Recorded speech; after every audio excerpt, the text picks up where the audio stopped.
All right, so when we're thinking about President Trump jumping into office at the end of January, we're looking at a whole new political landscape, but really a whole new economic landscape too, which is why we bring on Cal State Bakersfield's economics chair, Richard Gearhart. Dr. Gearhart, how are you doing today? And what are we expecting, I guess, from this new administration going forward that we're going to see differently from the Biden administration? Maybe just in terms of the general economic picture from this new administration.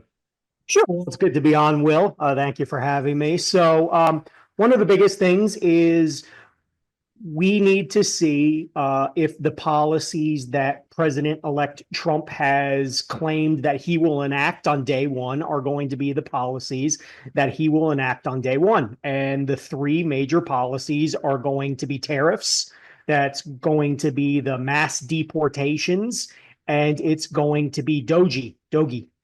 And so those three are going to be considerable departures from traditional economic norms, even from his first presidency. And so he's kind of riding on the back of a really strong economy that has tampered down inflation, that still has job openings, that's seeing robust wage and economic growth. I think we're all kind of waiting to see if he enacts his policies. That's when you start seeing some of these bigger effects. Right. I think that's the big thing is you have inflation that has been going down from the Biden administration. That said, it had been so high.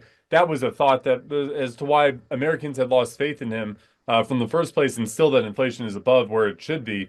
Uh, Now that said, of course, the efforts are to currently curb that. What impact do tariffs have, starting with that, on inflation and in the risk reward game, which I know perhaps on your end, you think maybe it's a higher risk than reward. To me, it's an absolutely higher risk than any reward. The only reward is if you are trying to effectively shut down, probably China is the biggest place that I think the tariffs are aimed at. But for the most part, China has already has considerable economic struggles. But tariffs are a tax, and they are largely a tax on domestic consumers. For the most part, importers, the people who bring the goods into our shores, are going to pass the prices along. And in the end, if we see kind of the most restrictive tariffs, those broad-based tariffs on Canada, the European Union, Mexico, China, you can expect inflation nearing 10% again, probably as early as late 2025, which would be really, really, really bad because the Fed is starting to unwind from its really tight monetary position. And so the Fed thinks that it's done a pretty good job of combating inflation. I think the Fed has done a pretty good job combating inflation, but if we put tariffs in, you're going to see the price of everyday goods go up 10 to 15% because that's what happens. That's what a tariff is. We know that the original 2018 Trump tariffs that President Biden did continue cost each household on average about $600 a year. These new Trump tariffs, estimates I've seen about $2,500 to $3,000 of lost purchasing power a year for your average American. And the whole argument behind it is to produce goods in America and to bolster local businesses and whatnot. Does that eventually happen, or does it not happen? Because I know that there's the thought that okay, well, maybe these price increases are going to be unavoidable rather for the consumers. But does it have some sort of benefit at the end of the day for American businesses once you get to the end product of these tariffs and we've gone through the experience of having had them? For the most part, no, it's not going to spur domestic investment. It's not going to spur domestic growth. It's not going to spur domestic employment. Most of the products that we're putting tariffs on are low value products that we shouldn't produce on American shores. We don't need to make t-shirts. We don't need to make shoes. We don't need to make cheap consumer goods. The reason why those are cheap consumer goods is because they are outsourced to other countries. We have a high value labor pool in our country. And so if you want to put tariffs, you put them on the high value, the critical industries, superconductors, maybe rare metals. But for the most part, broad-based tariffs on consumer goods don't do anything for the American economy. And what you see is you see retaliatory tariffs. And where did the retaliatory tariffs go? They went to farming. Farmers were the biggest welfare recipients in the past few years, receiving tens of billions of dollars in excess payments because China largely retaliated against what we did. And so I think farmers have a lot of reason to be concerned. And not only that, the deportations aspect of what the Trump administration plans to do is concerning as well. Now, there is this divide over whether or not him and his President Trump and his border czar Tom Homan will really go on their word, which is we're looking to deport criminals first. But you can also make an argument that if you cross the border, you're a criminal, so that can mean just about anybody. So what are the impacts of really our agricultural fields, our businesses here in the Central Valley, and those farmers in the Central Valley too, perhaps losing workers or having workers having to relocate because of this policy? So, probably the best way to put it is if there are mass deportations of pretty much every available undocumented immigrant that they can find, it would be equivalent to the loss of oil here in the Central Valley on day one. We would lose at least $4 billion of economic value. Now, this is an economy with $55 billion of GDP, so that's a pretty significant loss. And it could be upwards as high as $10 billion a year. So you would see dramatic shutterings, and those would have downstream effects everywhere because it's not just agriculture that undocumented immigrants work. Construction, building, a lot of undocumented immigrants work in there. And so everyone complains about the cost of housing and the cost of building new businesses. That would skyrocket.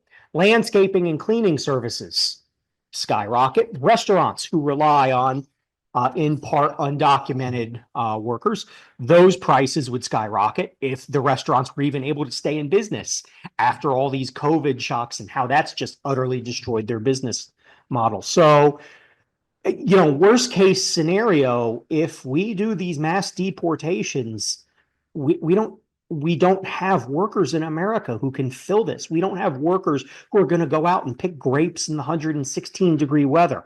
We don't have workers who are going to put roofs on and put shingles on and build the frames for a house. So you're looking at a considerable economic loss, and it just it baffles me why it's even being floated as an economic idea.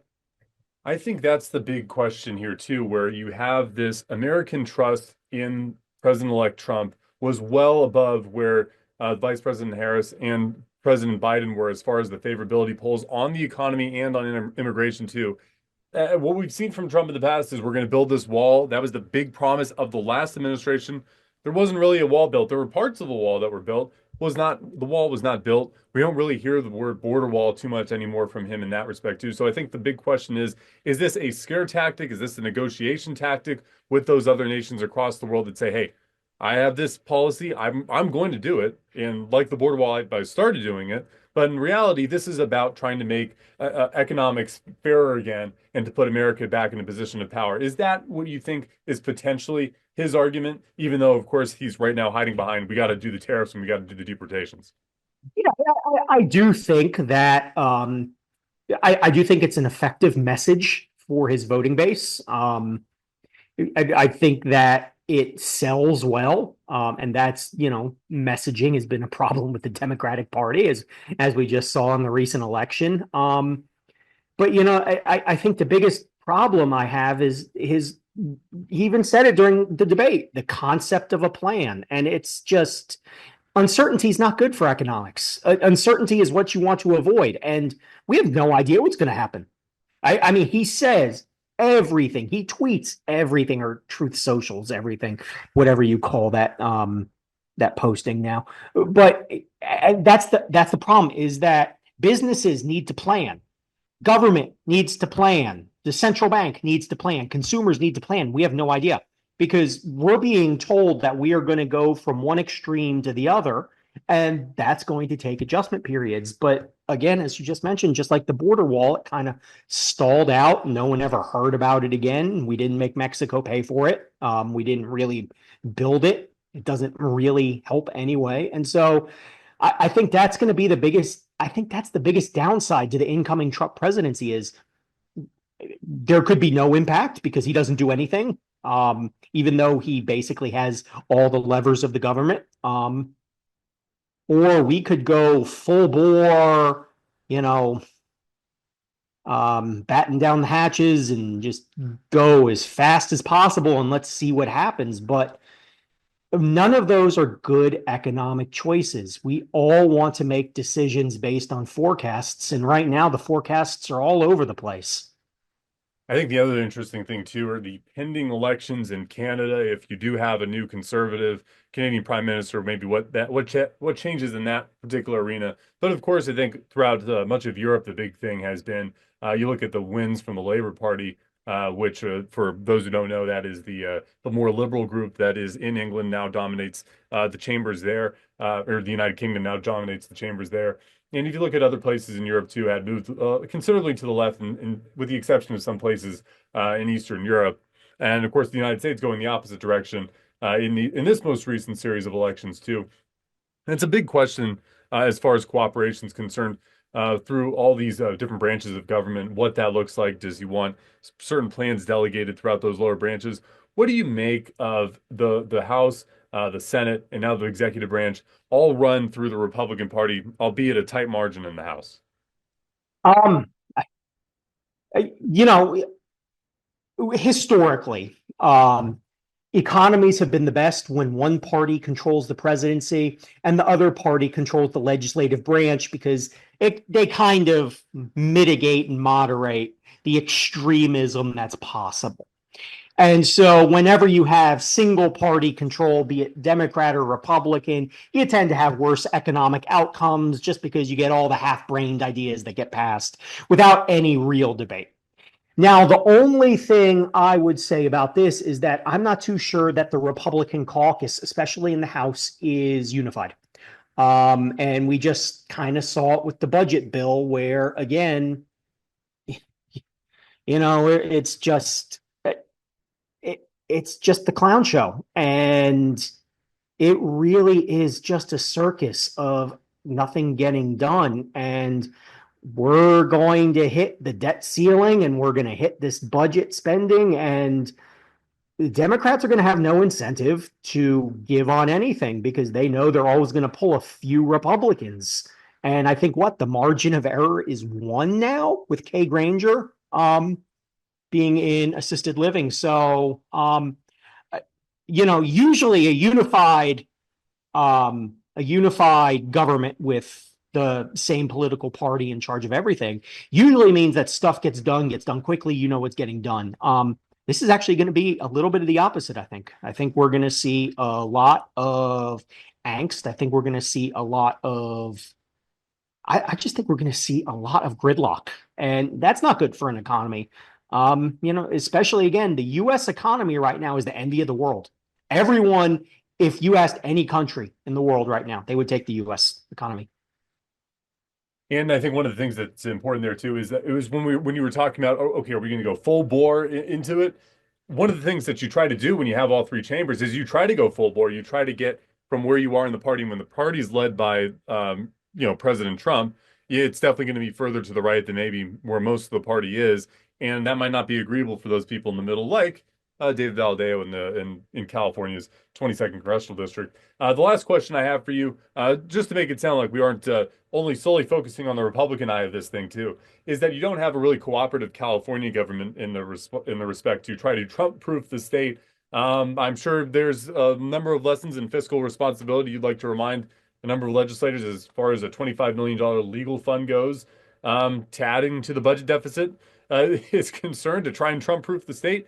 What do you make of what that relationship will be like too, especially when you have the state essentially saying we're not going to help with any deportations, and of course, on its own, being as large of an economy as it is, and being able to make a number of independent decisions of their own.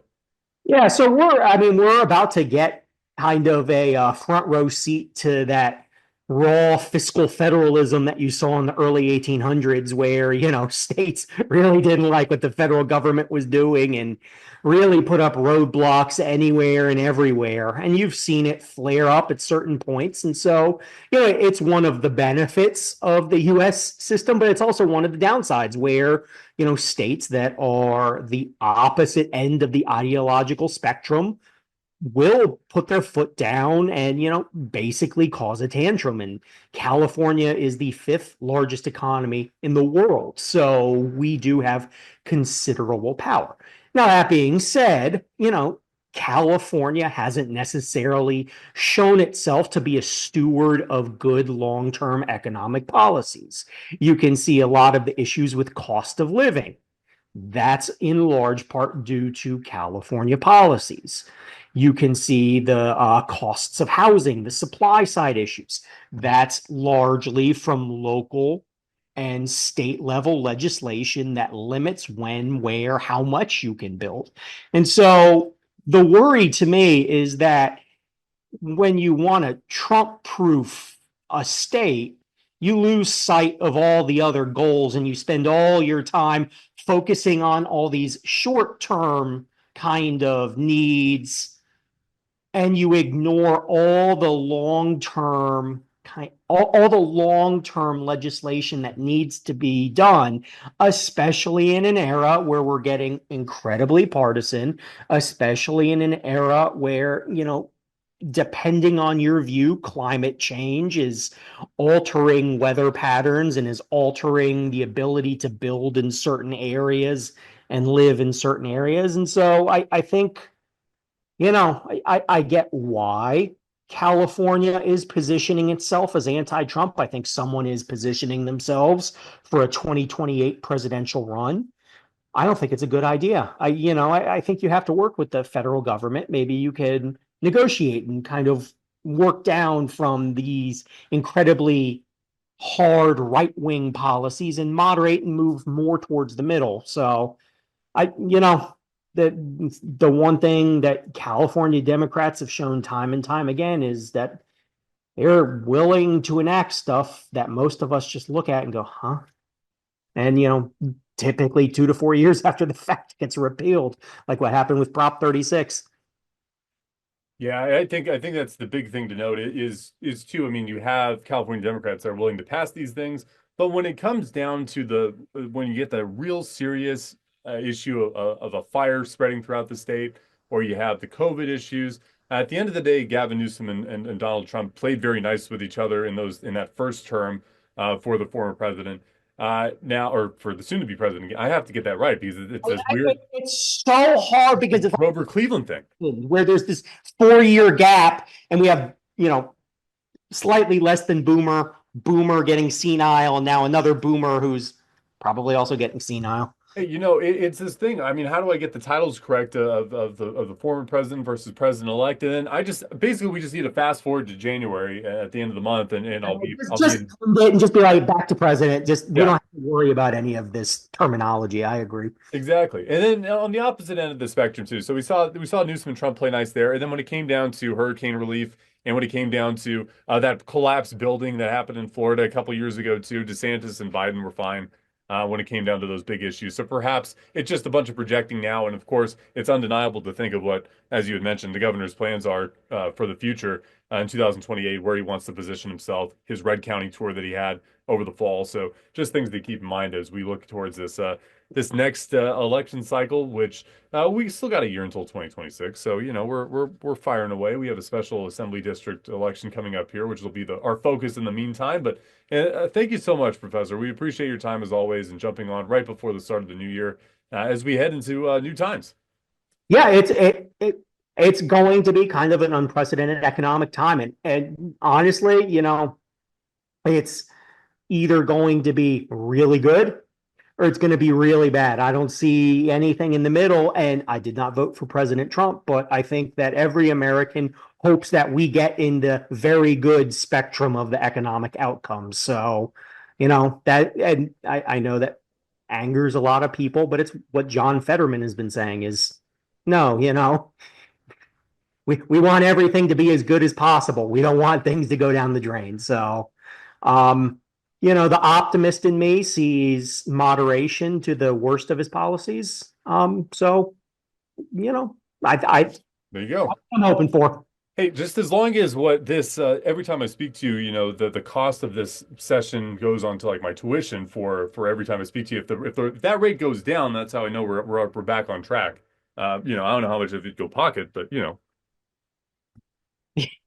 Yeah, I mean, we can just send some extra money to the California State University Education Fund. yes. Everyone just donate an extra like 10 cents. All It's right, sounds good. I can do that.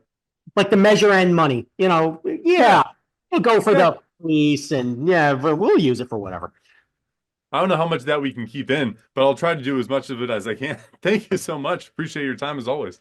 Absolutely. You have a great rest of your day and a happy new year. Thank you. Happy New Year to you as well. Take care.